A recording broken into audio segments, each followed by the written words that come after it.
చూసుకునే బాధ్యత రైతుకు ఉండాలి, మంచి మందు కొట్టాలనేటువంటి భావన రైతుకు ఉండాలి. అవునా కాదా?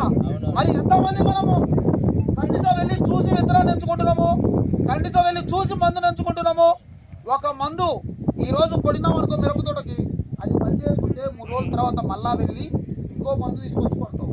అదే విత్తనంలో సమస్య ఉంటే మార్చగలుగుతావా? మార్చగలుగుతావన్నా?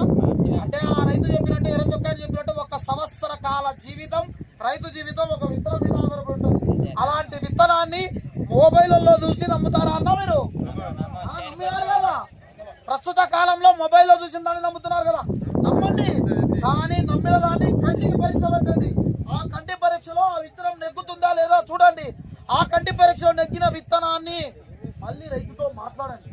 ఏమయ్యా నీ భీష్మ బాగుంది, మరి ఎంత పడి మీద అయింది, ఏ మందు కొట్టినావు, దీనికి మంచి బలం ఏమి బలహీనత ఏమి తెలుసుకోండి.